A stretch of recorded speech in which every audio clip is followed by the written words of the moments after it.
Muy bien, buenas tardes a todos y a todas. ¿Sí me escuchan? Buenas tardes. Buenas tardes. Entonces les voy a pedir, por favor, cerrar sus micrófonos. Ustedes mismos lo van haciendo y cuando sea necesario les digo que lo puedan abrir.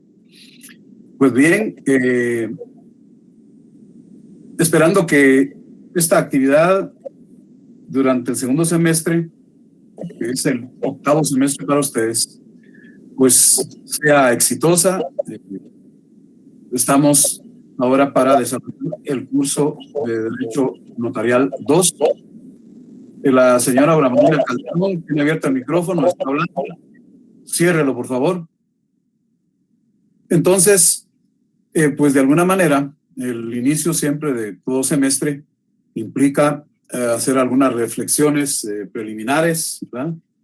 Algún tipo de directrices e instrucciones que hay que seguir. Y en primer lugar, pues me refiero a lo que ya... ¿Sí me escuchan? Sí, licenciado, sí, escuchamos.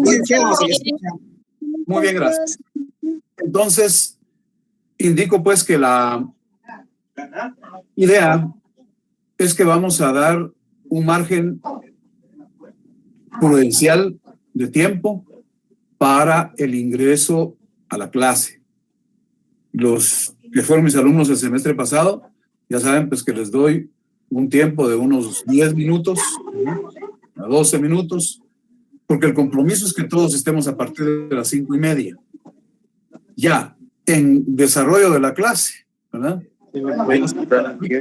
¿Para qué hablan? Tenemos que estar... ¿Cómo lo van a hacer?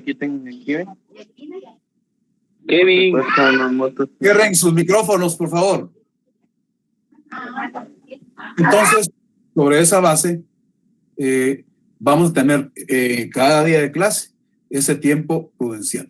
Ya, después de eso, no puedo estar interrumpiendo porque afecta el desarrollo de la clase, ¿verdad? Bueno, nuestro curso es Derecho Notarial 2, ¿verdad?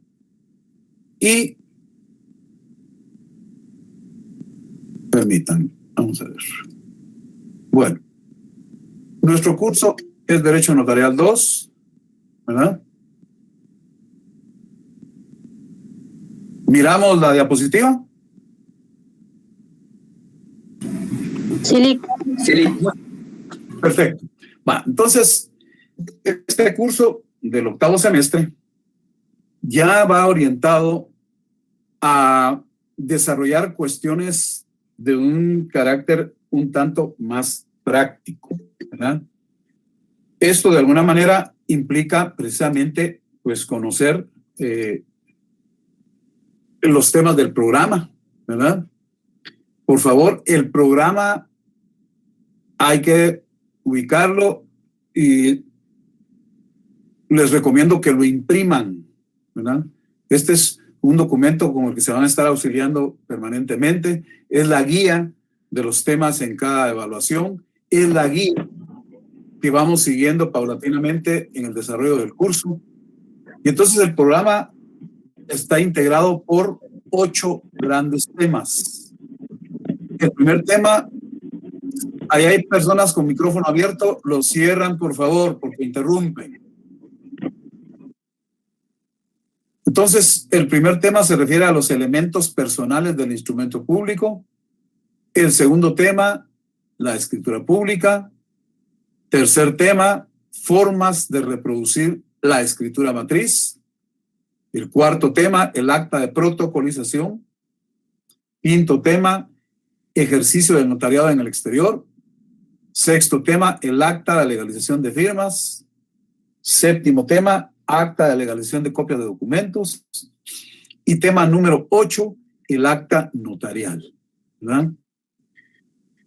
Ya sabemos pues que nuestra actividad es los días martes y jueves, ¿verdad? Para la sección B de 17:30 a 19 horas, ¿verdad? Ahora bien, ¿Cómo resulta natural? Pues siempre, bueno, y teniendo la fortuna de que tenemos, un texto de autor nacional que es nuestro principal material de consulta, ¿verdad? En adición a las leyes que se hace necesario tener para desarrollar nuestro curso, ¿verdad? Entonces, aquí tendríamos los materiales de estudio del curso, ¿verdad? Entonces empezamos por el libro de texto, ¿verdad? El libro es el que se denomina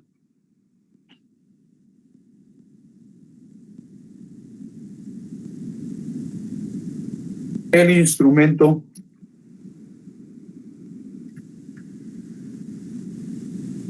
público y el documento notarial.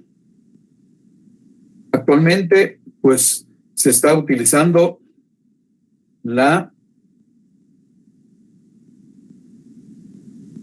edición, es la más reciente, ¿verdad? 18ª edición, ¿verdad? La 18ª edición.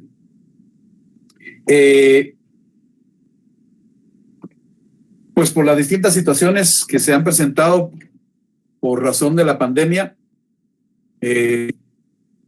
según lo que hablé recientemente con el amigo, colega, el doctor Neri Roberto Muñoz, que es el autor, ¿verdad? Él es el autor.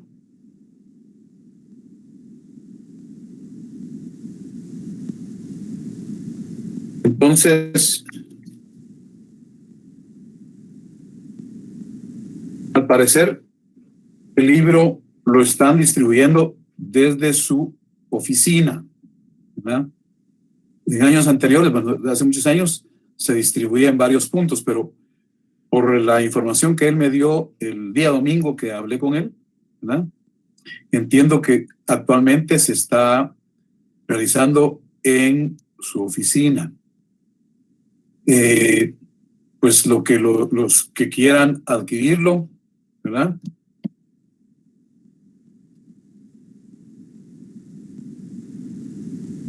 No sé cuánto cuesta, honestamente. Es oficina 802, edificio Yalé. Esto en la 16 calle.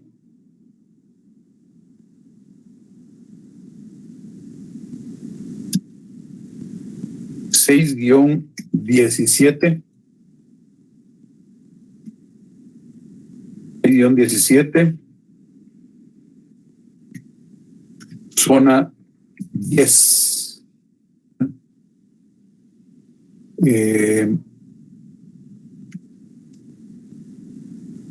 Octavo nivel.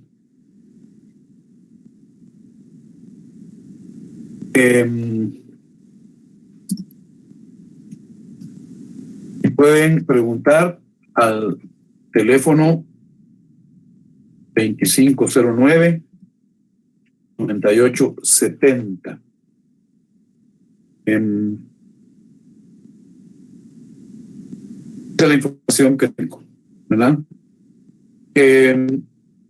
Algunos pues van a decir, bueno, por ahí tenemos un libro de edición anterior, pues solo confirmen que no hay demasiados cambios, o si los hay, pues ustedes los complementan, los que pues tengan la disposición de utilizar una edición anterior, ¿verdad?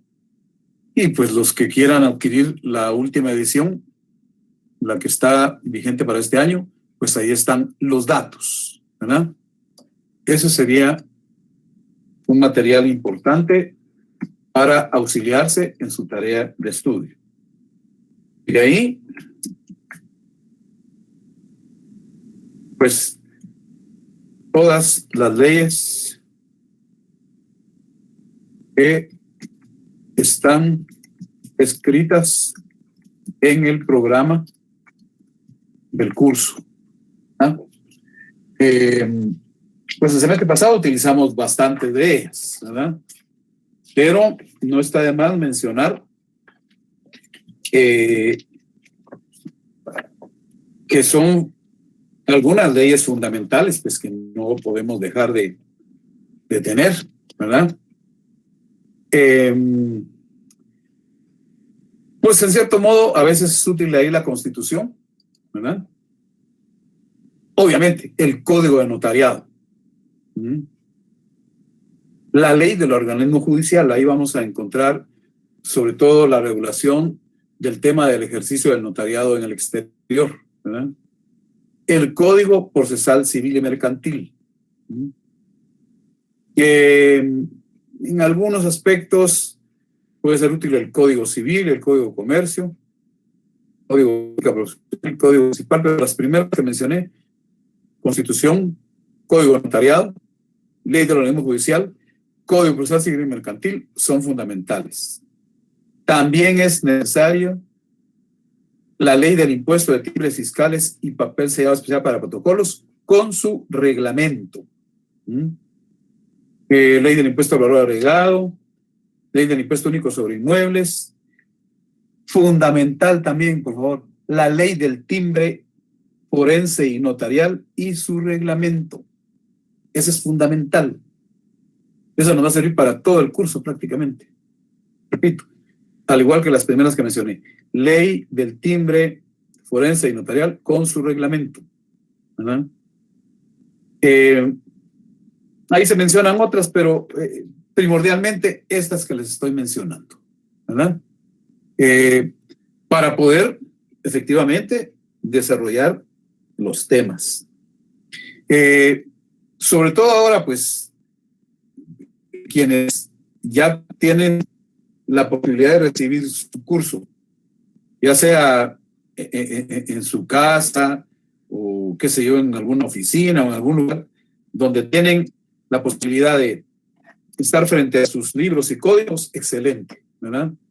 Porque sé de personas que a veces lo hacen con un teléfono, en alguna condición no muy cómoda, pero bueno, están haciendo su esfuerzo y lo que es necesario es que tengan esas leyes y cuando ya estén en un lugar que les permita hacer las consultas necesarias, ¿verdad?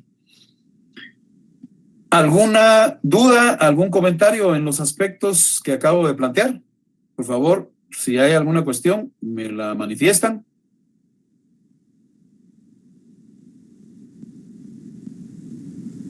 ¿No tenemos ninguna inquietud? Muy bien. Por favor, cuando haya necesidad de preguntar cuestiones y tengan posibilidad de explicarlas, háganlo con mucho gusto. La idea es que mantengamos una permanente comunicación, estemos bien informados, ¿verdad? Y eso pues obviamente se logra con la asistencia permanente a las clases virtuales, ¿verdad? Les recomiendo estar conectados los 2 días que nos corresponden, ¿verdad? Porque por la experiencia de este año y medio que llevamos en esta modalidad, mucha gente pues no ingresa, no se conecta a las clases, entonces hay información que va fluyendo paulatinamente y muchas veces no tienen esa información, ¿verdad? Porque a veces hay cosas que se dicen de vía directa entre cada profesor y ustedes, ¿verdad? No hay un medio de publicación. Sin embargo, yo ahí a ustedes les envié ya el código de Classroom. Ese es nuestro salón virtual de clase, ¿verdad?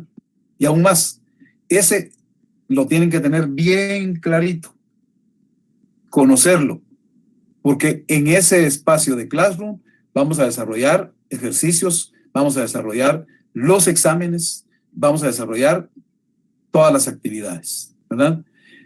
Como se podrán haber dado cuenta, les envié al mediodía el cambio del enlace para Google Meet, porque técnicamente el otro que les había enviado nos obligaba a crear un código con cada clase.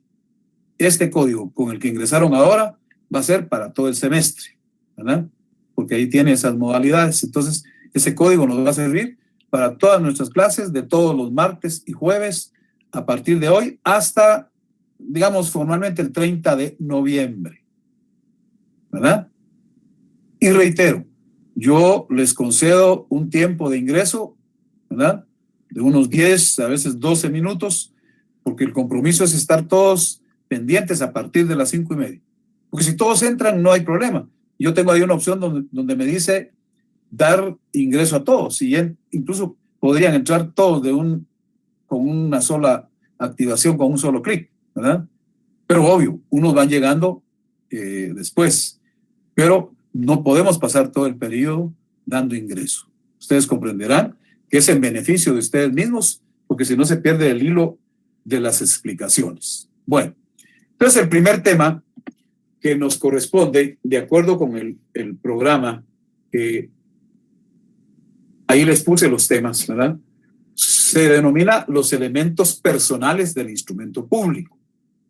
Esto se refiere a las distintas personas naturales o jurídicas que de una u otra manera, ¿verdad?, ejercen distintos roles dentro del instrumento público, ¿verdad? Ya en el curso pasado estudiamos las actividades que desarrolla el notario en el marco de la función notarial, ¿verdad? La función, los principios, la rogación, ¿verdad? Ya ustedes saben pues que el notario pues tiene que ser requerido para su intervención, para el ejercicio de la función notarial.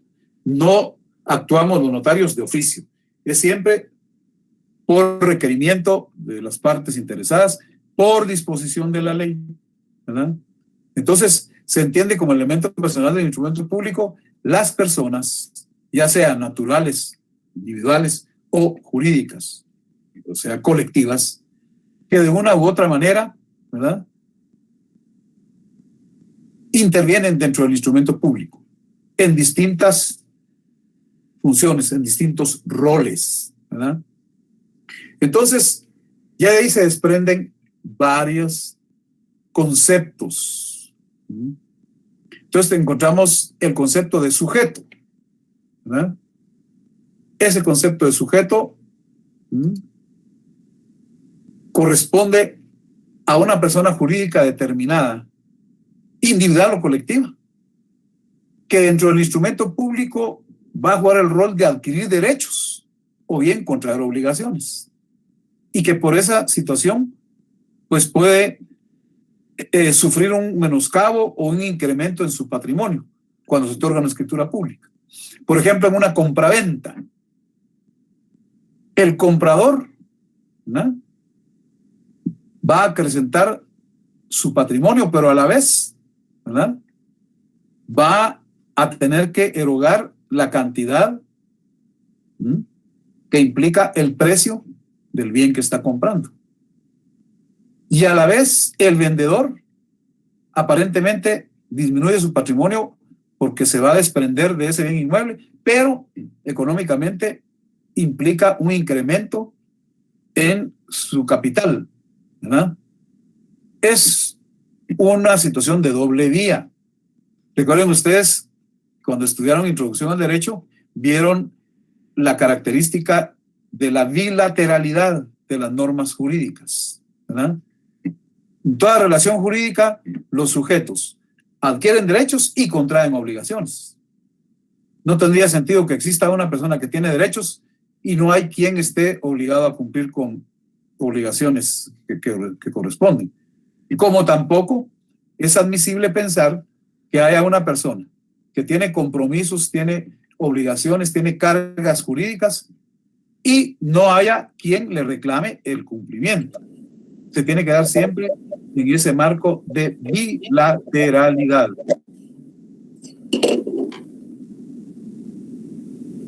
Entonces, ahí hay micrófonos abiertos, los cierran, por favor. Entonces, la condición de sujeto, ¿verdad?, es entenderlo como una persona jurídica ya bien determinada, ¿verdad? Porque un contrato de compraventa, pues, por ejemplo, don Pedro López va a ser el vendedor y doña María Hernández va a ser la compradora. Y ahí son personas bien definidas. O una entidad colectiva, Vidrios del País, Sociedad Anónima, ¿verdad? Maderas de Guatemala, S.A.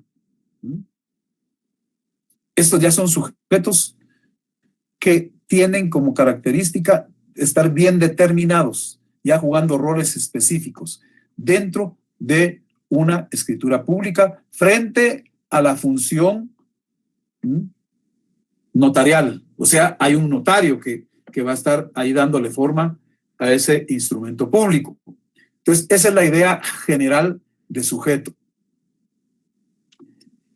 Esos mismos sujetos, ¿verdad?, se constituyen en un momento en parte. Se entiende que parte es la persona o personas que representan un mismo derecho. Imagínense que celebramos un contrato de compraventa en el que los vendedores son 4 copropietarios, son 4 hermanos, ¿verdad? Y los compradores es una pareja de esposos. Ahí puede ser que haya solo uno en cada parte, ¿verdad? Pero aquí lo que yo quiero matizar y poner de relieve es que el concepto de parte implica, ¿verdad?, que se sustenta, se detenta un mismo derecho y una misma obligación. O sea, si el vendedor es una persona individual, ¿verdad?, Pedro Ramírez, él tiene derechos y tiene obligaciones. Pero si fuera el caso de que son 2 vendedores, son copropietarios, Pedro Ramírez y su hermana María Ramírez, siguen siendo la parte vendedora, ¿verdad?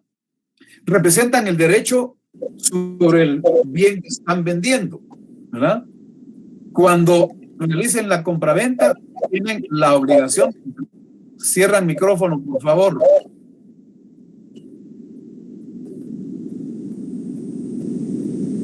Cuando están vendiendo, entonces, tienen la obligación de entregar el objeto de la venta y tienen el derecho de recibir el precio.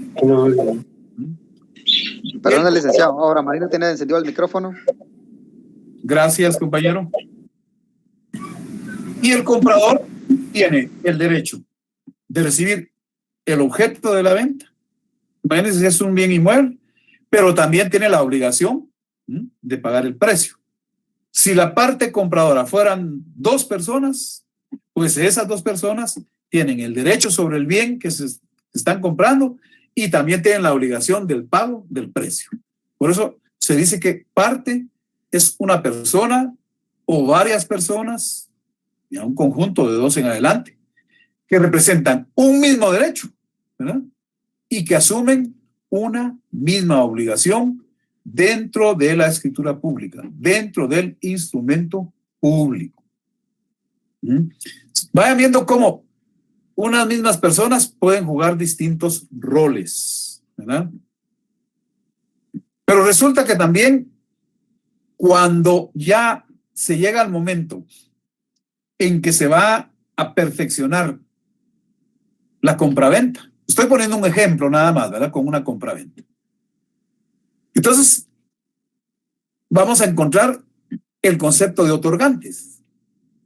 El otorgante podría ser los mismos comparecientes, los mismos requirentes, los mismos sujetos, ¿verdad?, las mismas partes, pero que ya en nombre propio o representando a otra u otras personas, da su consentimiento de manera directa y personal cuando se otorga, cuando se realiza el acto jurídico. ¿Y cómo se materializa? ¿Cómo se formaliza la condición del otorgante? Pues cuando firma o cuando imprime la huella digital en un instrumento público. Recuerden que conforme al artículo 29 del Código Notariado, si una de las partes no sabe o no puede firmar, ¿verdad?, entonces deja impresa la huella digital de su dedo pulgar derecho usualmente y firma a su ruego otra persona. Ahí es donde entra en función los llamados testigos rogados. Firma a ruego por quien no sabe firmar. Entonces, esa misma persona que puede haber sido... Hay micrófono abierto. Aura María, otra vez. Cuando ya se da la situación, ¿verdad? Bueno, presentémonos este escenario. 2 personas llegan y requieren al notario. Ellos son los requirentes. Uno es el vendedor y otro es el comprador, ¿verdad? A la vez son comparecientes porque ahí están frente al notario. Son sujetos porque son personas jurídicas, individuales. ¿Ya? Son parte. Uno va como comprador y el otro va como vendedor. Y cuando firman el instrumento público, o si no saben o no pueden firmar, imprimen su huella digital, se convierten en otorgantes. Miren cómo la misma persona está jugando distintos roles en un instrumento público, ¿verdad? Depende del momento también en que se da cada una de estas actuaciones. Entonces, precisamente aquí viene la idea de compareciente. En sentido restringido, en estricto sensu, el compareciente es la persona que con un interés personalísimo, un interés propio, está frente al notario y requiere su actuación profesional, ¿verdad?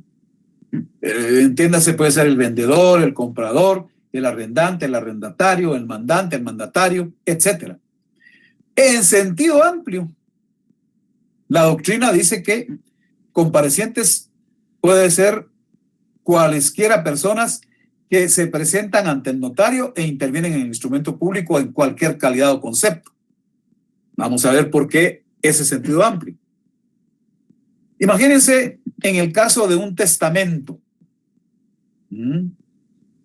como una disposición de última voluntad, un testamento común. A ver, recordemos, entre otros requisitos, además del testador, ¿qué otras personas tiene que haber para el testamento? A ver, ¿quién se acuerda? Testigos. ¿Cuántos testigos? 2 testigos. 2 testigos, va. Fíjense, entonces, los testigos que no son parte, pero sí van a estar compareciendo ante el notario, ¿verdad? Imagínense un instrumento donde una de las partes no sabe hablar el idioma español. ¿Ahí qué se necesita? Un traductor. El traductor, ¿verdad? Sin ser parte, compareciendo. Entonces, en sentido amplio, por eso se dice que es cualquier persona que está frente al notario, interviene en el instrumento público en cualquier calidad o en cualquier rol o en cualquier concepto. Y por eso en sentido restringido ya van a ser las partes, ¿verdad? Porque ellos por su propio interés, sus propios elementos motivadores, ¿verdad? Están ante el notario. Pero en sentido amplio, todos los que llegan ahí ya como testigos, ya como intérpretes, ¿verdad? También están frente al notario y están compareciendo. Esa es la idea que aquí se presenta, ¿verdad? Y que está ligado al concepto de requirente, ¿verdad? Los que requieren al notario, pues van a ser normalmente personas individuales y requieren los servicios notariales, ya sea para su propia conveniencia, su propio interés, o representando a otras personas. Ahí hay otro elemento. Imagínense cuando llega alguien en representación de otro. Viene el tema de los representantes legales o de los mandatarios. También van a comparecer, ¿verdad? Pero quien requiere los servicios del notario va a variar quien sea. Puede ser el vendedor, puede ser el comprador, puede ser el representante, ¿verdad? Ahí está el concepto de requirente. En el acta notarial, y mencionamos un poco específicamente el acta notarial porque les comento que, bueno, los 8 temas que tiene el programa son fundamentales. Sin embargo, tenemos que decir que el tema número 8 es el de mayor trascendencia, es el acta notarial. Y esa es toda la parte preparatoria de su curso de Derecho Notarial 3. Ustedes el próximo semestre, pues aprobando Derecho Notarial 2, en el 9º semestre tendrán que cursar Derecho Notarial 3, que es la jurisdicción voluntaria, en la que uno de los instrumentos primordiales es el acta notarial. Por eso, uno de los objetivos fundamentales y uno de sus compromisos más relevantes es que tienen que salir duchos en conocer, definir, saber las características, la clasificación, la regulación legal, pero sobre todo la redacción del acta notarial. Ese es uno de nuestros objetivos fundamentales. Les comento que este curso yo lo oriento a una práctica, primordialmente práctica. De nada me sirve que me reciten qué es acta, que me reciten que es auténtica, que me reciten que es protocolación, si no la saben redactar. Grábense eso, por favor. Vamos a hacer distintos ejercicios de redacción. Redactar, redactar y más redactar. Claro que en esta clase introductoria, pues es eminentemente explicativa.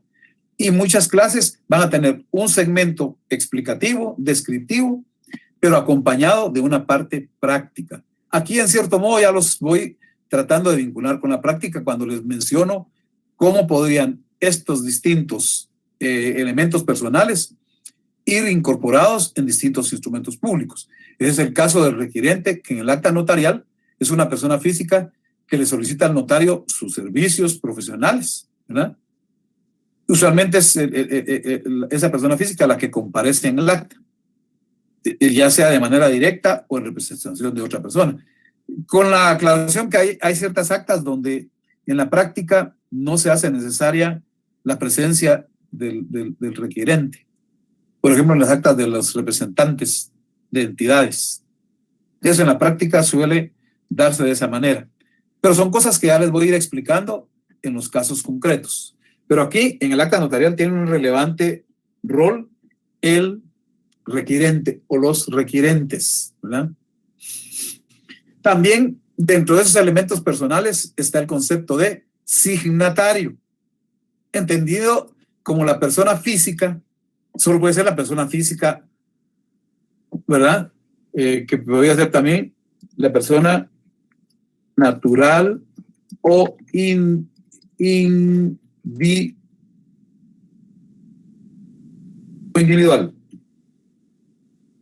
¿verdad? Que firma ante el notario. Es decir, un ente colectivo no puede firmar, pues una sociedad anónima no tiene existencia expresada en un ser humano, ¿verdad? Es la persona física. Una entidad societaria pues se va a hacer representar, va a haber quien la represente. Entonces el signatario solo pueden ser personas físicas, naturales o individuales. Y son signatarios porque firman ante el notario, ¿verdad? Todos los instrumentos públicos deben ir firmados por las personas individuales que vayan jugando determinados roles. Y aquí mencionamos muy particularmente el acta de legalización o de auténtica de firmas, ¿verdad? Y claro, la condición y el rol de signatario, repito, es propio de todos los instrumentos públicos, incluso en el caso de alguien que no sabe o no puede firmar. Ya dijimos, de acuerdo al artículo 29 del Código de Notariado, el que no sabe o no puede firmar deja impresa la huella digital de su dedo pulgar derecho, pero a ruego firma otra persona. Es decir, la firma es ineludible, es fundamental y particularmente en los aspectos que estoy aquí mencionando, ¿verdad? Esa es la idea de signatario. También vamos a encontrar elementos personales que la doctrina y la ley, en cierto modo, los considera auxiliares del notario. Son intervinientes porque ahí están interviniendo. A la vez son comparecientes, ahí están frente al notario, ¿verdad? Son sujetos, no son parte. Los testigos, los intérpretes no son parte, porque no van a comparecer por intereses personales. Será en atención a lo que la ley establece cuando deben actuar. Entonces son dos sujetos que tienen su rol específico y se les considera auxiliares del notario. En el caso del intérprete, se entiende que es una persona que domina a la perfección, ¿verdad?, un idioma diferente al español, que es el idioma oficial en Guatemala, ¿verdad? Lo establece la ley del organismo judicial. Entonces el intérprete va a estar ante el notario, comparece ante el notario, ¿verdad?, y tiene su intervención en un instrumento público cuando alguno o todos los otorgantes ignoran el idioma español. De acuerdo con el Código de Notariado, de preferencia el intérprete debe ser traductor jurado, pero si no es traductor jurado, ¿verdad?, y si no pudiera o no supiera firmar, lo hace otra persona que va a ser un testigo. Esto lo regula el artículo 29 del Código de Notariado en su inciso 6, ¿verdad? Aquí siempre se ha discutido que la misma Constitución reconoce que tenemos más de un idioma, ¿verdad? Están todos los idiomas mayenses. Las distintas etnias del país tienen sus idiomas. Pero en la práctica, normalmente se entiende esta disposición para quienes solo tuvieran la situación de hablar idiomas extranjeros. Una cosa curiosa, en un país multilingüe, lo dice la Constitución, ¿verdad?, no se utiliza la figura del intérprete en los instrumentos públicos en relación con idiomas mayenses y los idiomas de los distintos grupos étnicos. Esta disposición se ha entendido primordialmente en relación con quienes hablan un idioma extranjero distinto al español, cuando comparecen ante un notario para intervenir dentro de un instrumento público, ¿verdad? Ese es el sentido que se le ha dado en la práctica. Bueno, esa es la condición del intérprete. En el derecho comparado se da la circunstancia de que algunos países en su legislación está contemplada la admisión, ¿verdad?, de los intérpretes también. Entonces ahí se permite que si el notario sabe el idioma del otorgante, que no habla ni entiende el idioma nacional de su país, ¿verdad?, entonces no se necesita la intervención de intérprete. Entonces el propio notario puede realizar esa función. En Guatemala no. Desvirtuemos esa idea, ¿verdad? Algunos preguntan esto en algún caso como una duda razonable, ¿verdad? En Guatemala el notario no puede constituirse intérprete a la vez. ¿Por qué razón? Porque la intervención de intérprete es un elemento esencial del instrumento público, ¿verdad? Si ustedes, por favor, de entrada tienen que tener su código de notariado como mínimo, ya desde el semestre pasado lo tienen. Entonces el artículo 31 en el inciso 4 en el código de notariado, ¿verdad?, nos dice categóricamente lo siguiente. Artículo 31, ¿verdad? Dice, son formalidades esenciales de los instrumentos públicos. Y el inciso 4 dice, la intervención de intérprete cuando el otorgante ignore el español. Es elemento esencial.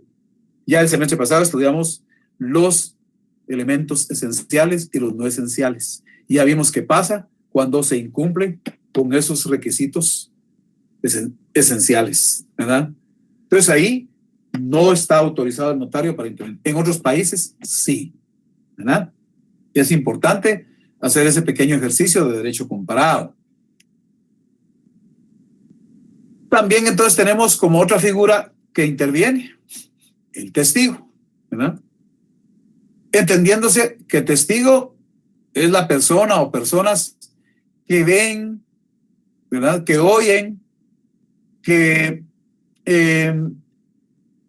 pues pueden captar por medio de sus sentidos un hecho, un acto, una circunstancia, una situación en la que esos testigos no son parte, es decir, ellos no tienen ningún interés, pero su intervención resulta importante para los efectos de un instrumento público determinado. Porque ese testigo, a través del lenguaje oral o escrito, puede expresar o reproducir esas percepciones, esas sensaciones que ha captado por medio de sus sentidos, ¿verdad? Y va a contribuir en un determinado instrumento público. Por ejemplo, los testigos que intervienen en el testamento, ¿verdad? Al final, ellos pues lo que van a dar fe es de que el testador pues aparentaba estar en su plena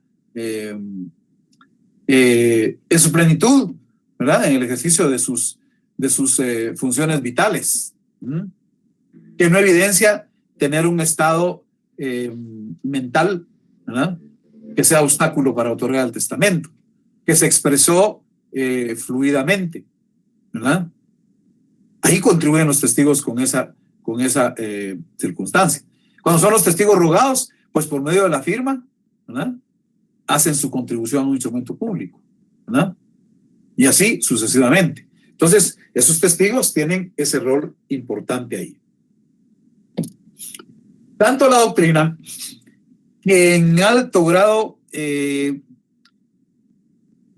pues esta doctrina que manejamos está más orientada a la legislación misma, ¿verdad? Entonces tenemos entre las clases de testigos el llamado testigo de conocimiento o abono. Esos testigos deben ser conocidos por el notario. ¿Y qué rol juegan? Bueno, auxilian al notario para identificar al otorgante u otorgantes a los que también conocen, cuando esos otorgantes no se pueden identificar por los medios legales, ¿verdad?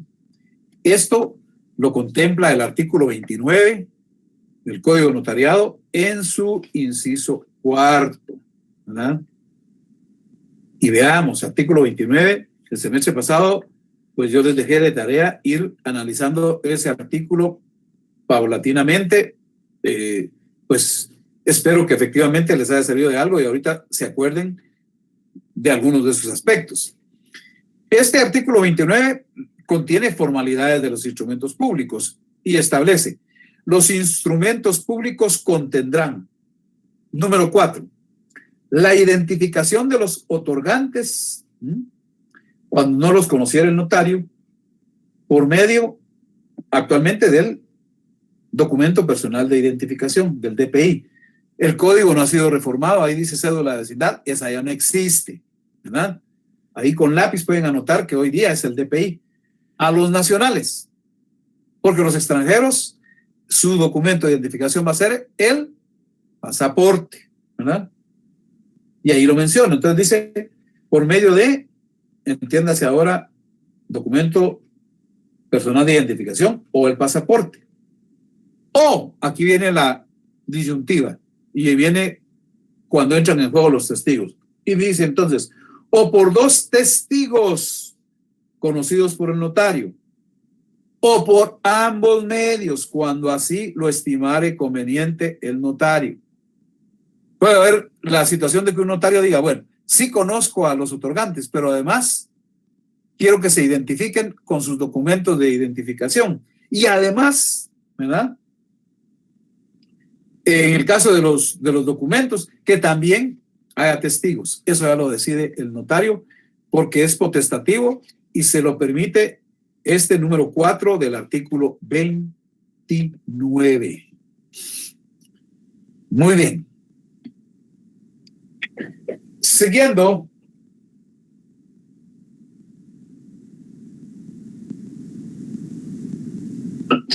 con esta clase de testigos, luego tenemos los testigos rogados o de asistencia. Esos testigos rogados o de asistencia se entiende que son los que están frente al notario, los que comparecen a firmar a ruego de un otorgante que no sabe o que no puede firmar, pero con la condición de que ese otorgante que no puede o no sabe firmar pone la impresión digital de su dedo pulgar derecho o de otro dedo. Fíjense que el código está dando otra opción.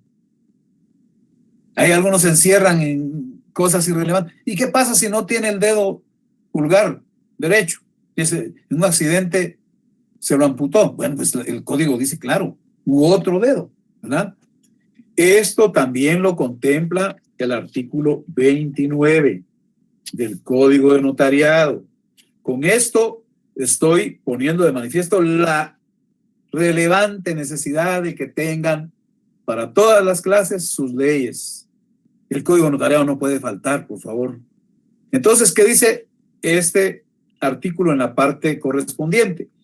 Se entendía que los instrumentos públicos contendrán, numeral 12, inciso 12, las firmas de los otorgantes y de las demás personas que intervengan y la del notario, precedida de las palabras ante mí.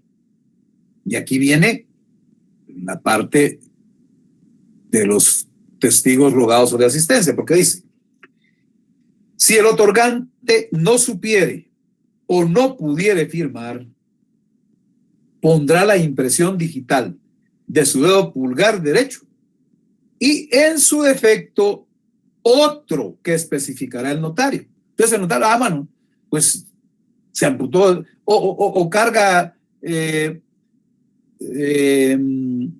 alguna venda o alguna película adhesiva en el dedo porque se cortó el dedo pulgar derecho. Pues el notario puede elegir otro dedo. Aquí se lo da como una potestad del Código Notariado, ¿verdad? Dice, pondrá la impresión digital de su dedo pulgar derecho y en su defecto otro que especificará el notario, firmando por él un testigo. Ahí entra en juego el testigo rogado o de asistencia. Y si fueren varios los otorgantes que no supieren o no pudieron firmar, tiene que hacerlo un testigo por cada parte. O sea, si los hay 3 compradores y los 3 no saben ni pueden firmar, entonces un testigo puede hacerlo a ruego de los 3, porque dice acá que lo hará un testigo por cada parte o grupo que represente un mismo derecho. Si fuera el vendedor o los vendedores, si son varios y no saben o no pueden firmar, igual un testigo por cada parte, ¿no? Luego dice, cuando el propio notario fuera el otorgante, podrá antes de firmar la ejecución por mí ante mí. Eso ya es un complemento que vamos a ir explicando en casitos prácticos que vamos a analizar. Aquí estamos interesados en el tema de los testigos rogados o de asistencia, ¿verdad? Y también tenemos los llamados testigos instrumentales. Esos testigos, dentro del instrumento público, comparecen para afirmar, para aseverar, para expresar que un acto se celebró, ¿verdad? Y que lo que expuso el otorgante, ¿verdad?, es la voluntad de ese otorgante. Esto, por ejemplo, lo vamos a encontrar en algunos artículos del Código Notariado. Vamos a ver, por ejemplo, en el artículo 42. Este artículo 42 está dentro del título que se refiere a formalidades especiales para testamentos y otras escrituras. Entonces dice, artículo 42, la escritura pública de testamento, además de las formalidades generales, contendrá las especiales siguientes. Estas del artículo 42 y otras son formalidades especiales, ojo y oído, no confundirlas con las esenciales, son especiales, específicas para ciertos instrumentos, ¿verdad? Y dice, numeral 3, la presencia de 2 testigos que reúnan las calidades que exige esta ley. ¿Ya? Ahí encontramos efectivamente que pues, los testigos deben ser civilmente capaces, deben ser idóneos y conocidos por el notario. Y si el notario no los conoce, deberá identificarlos por los medios legales, ¿verdad? Vale.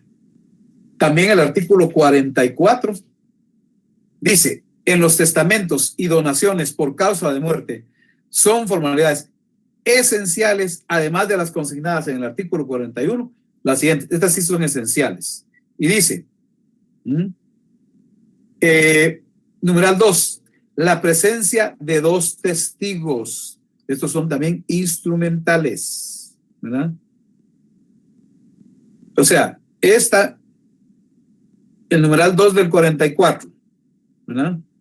¿Cómo?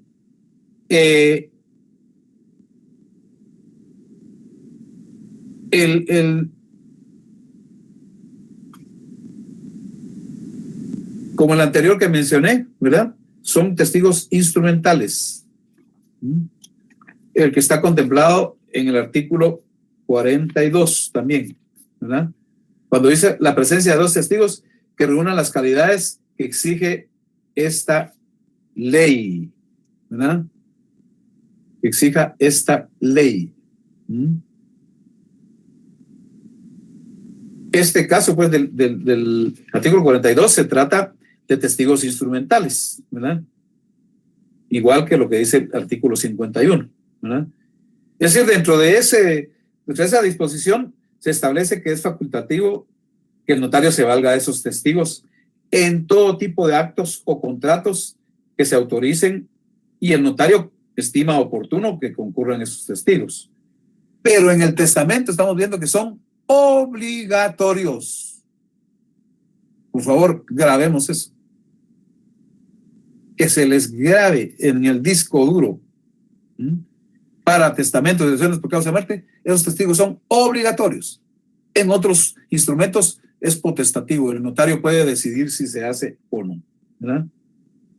Entonces, en la escritura que contiene el testamento de una persona, la presencia de esos testigos presenciales, ¿verdad?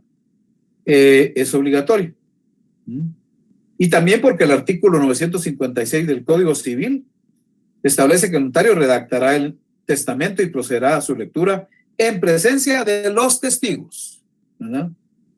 Entonces, ante esos testigos, a la vista de ellos, ¿verdad?, ocurre todo el acto en que se otorga el testamento. Y en ese sentido, pues esas terceras personas colaboran en esa condición de testigos.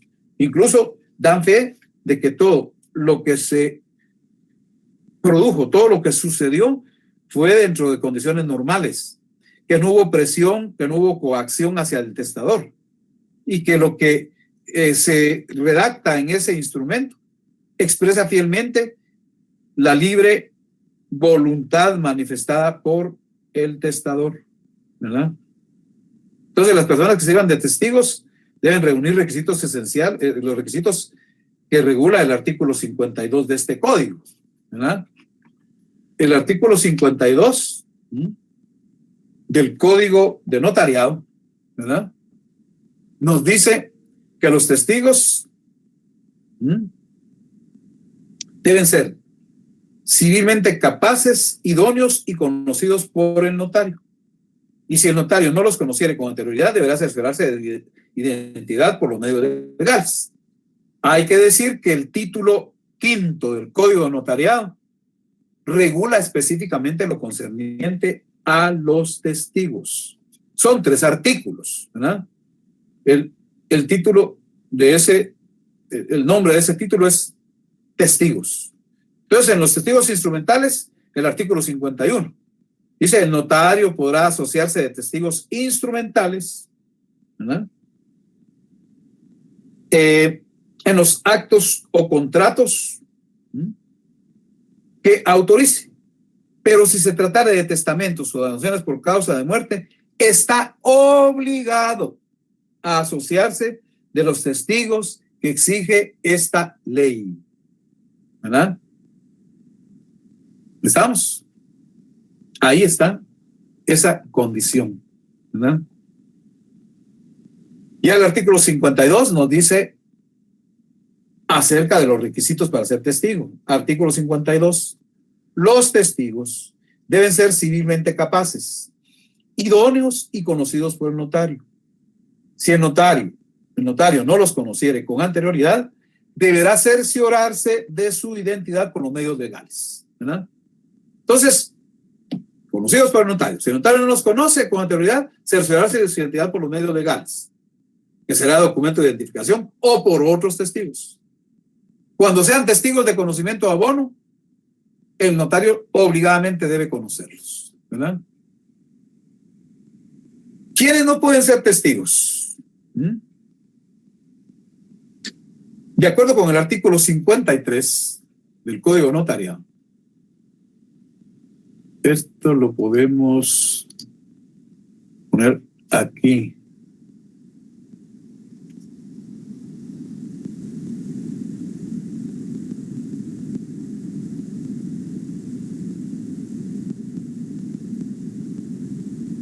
Bueno, no pueden ser testigos las personas que no sepan leer y escribir o que no hablen o no entiendan el español.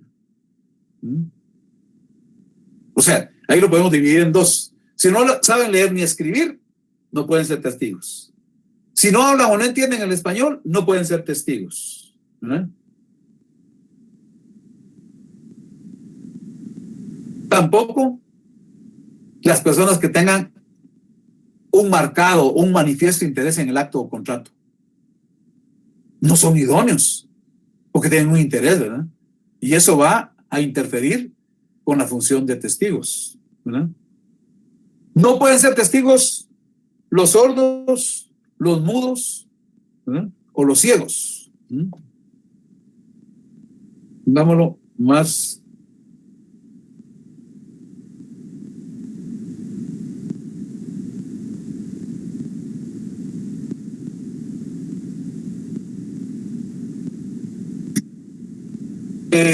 Y aclaro, en alguna ocasión alguien me dijo que eso era discriminatorio e inhumano.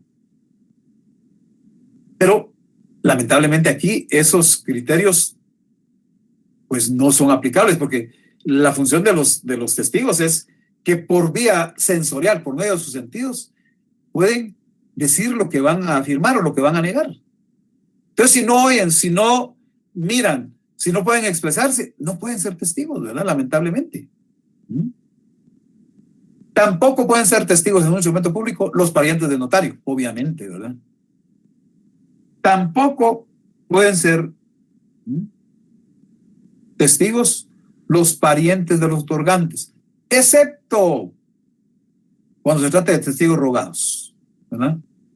Un testigo rogado sí puede ser pariente de los otorgantes, siempre que no sea relativo a testamento o donación por causa de muerte, ¿verdad?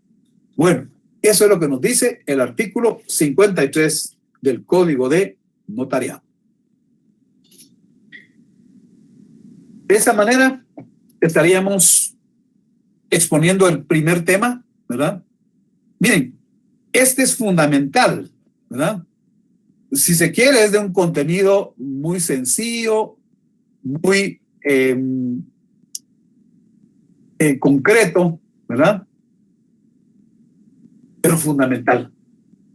Tenemos ya como notarios, y aquí en la parte didáctica en su curso, ustedes ya tienen que dominar con propiedad para distinguir qué rol están jugando los sujetos que intervendrán en los ejercicios de instrumentos públicos que vamos a trabajar, ¿verdad?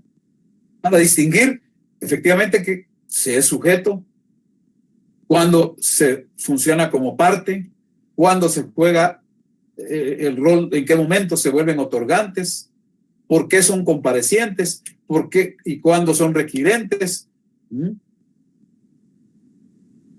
qué significa ser signatario, qué implica la intervención en calidad de auxiliares de los intérpretes y los testigos, ¿verdad? Con los elementos que acabo de explicar en relación con intérpretes y con testigos, ¿verdad?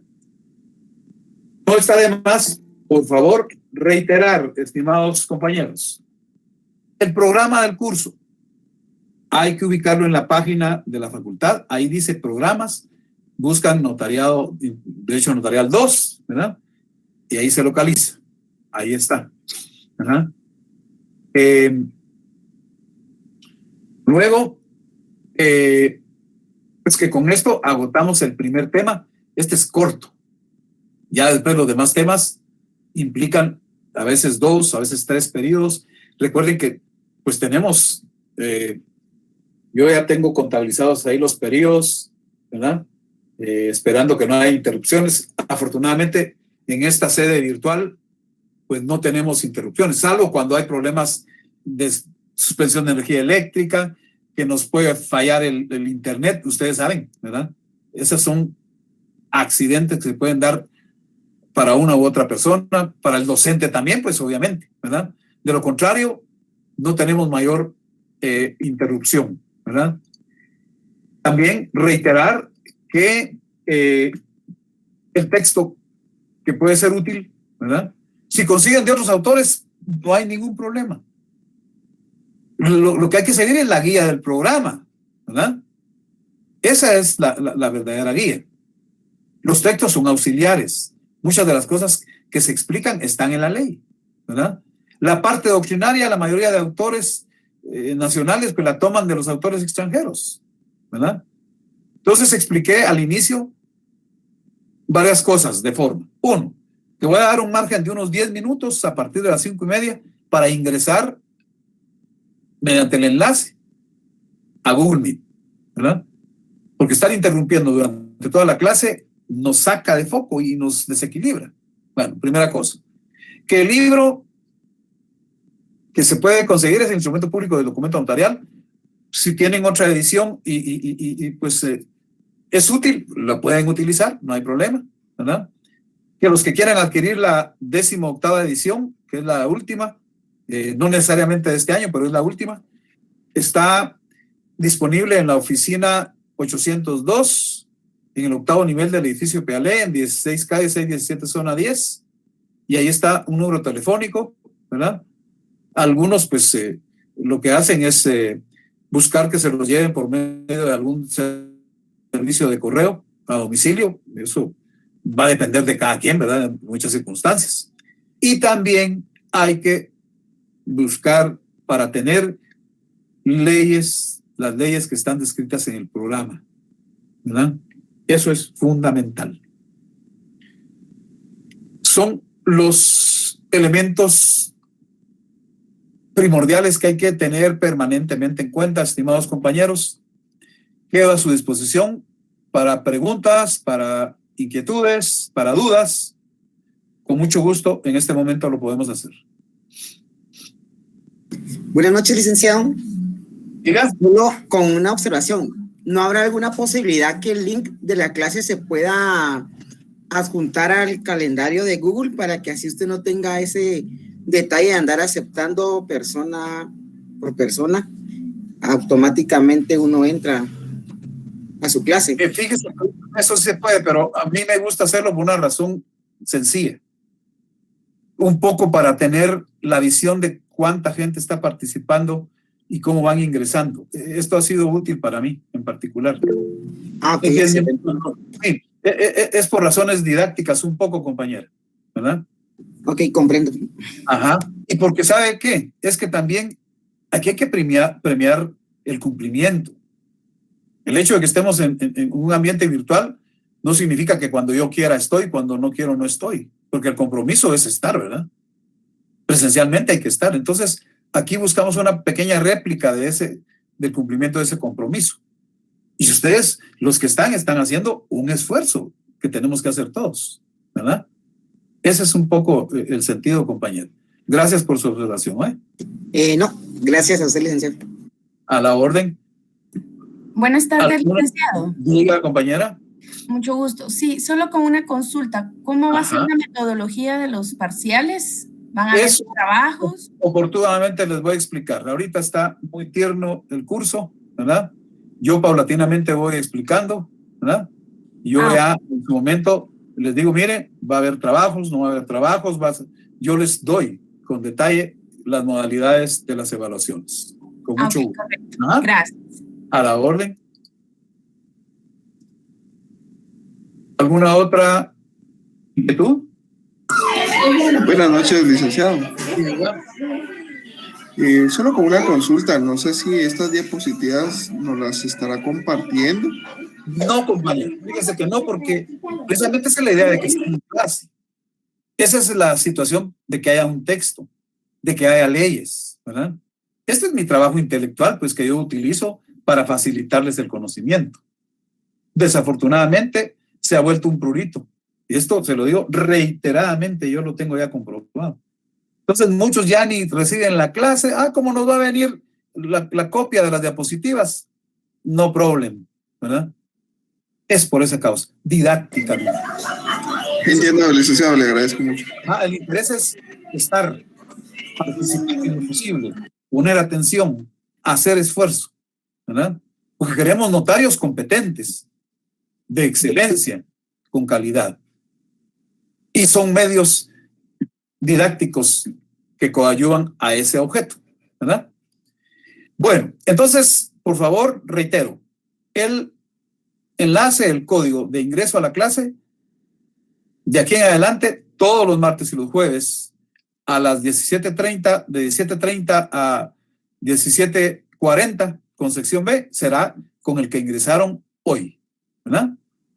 Muy bien, así que un gusto haber compartido este día con ustedes. Primero Dios, estamos el próximo jueves. Licenciado, Gracias, licenciado. Feliz tarde. licenciado, una pregunta, disculpe, o una observación. ¿Sí? En otros cursos como que agregan las cuentas de los alumnos que están asignados y lo envían al correo. Ya no tienen que estar aceptando, sino automáticamente da acceso. ¿Qué Sí, posibilidad hay? Eso da problema, porque muchos han registrado correos que no admite el correo institucional. Aquí estamos trabajando con el correo institucional, ¿verdad? Entonces, esto el semestre pasado fue una recomendación y a todo el mundo se le pidió crear una cuenta de Google, ¿verdad? Y hay cuentas que no son de Google, entonces no pueden ingresar. ¿Esto qué implica? Que se quedan al margen, ¿verdad? Eso castiga más porque hay quienes no tienen cuenta de Google. Esa es la causa. ¿Me explico? Sí, definitivamente. Muchas gracias. Sí, es que ahí castigaríamos a personas. Mire, yo no estoy juzgando por qué sí, por qué no, pero a estas alturas hay gente que no tiene una cuenta de Google. Entonces ahí los castigaríamos. Y pues la idea no es afectar a nadie, ¿verdad? Sino en lo posible buscar cómo ayudar a todos, ¿verdad? Muy bien. Muchas gracias. Feliz tarde. A la orden, compañero. Entonces, gracias, licenciado. Feliz tarde y estamos para el jueves a las 17:30 horas. Feliz noche. Gracias, buenas noches. Feliz noche. Gracias. Buenas noches. Buenas noches. Buenas noches. Feliz noche, Lee. Igualmente, gracias.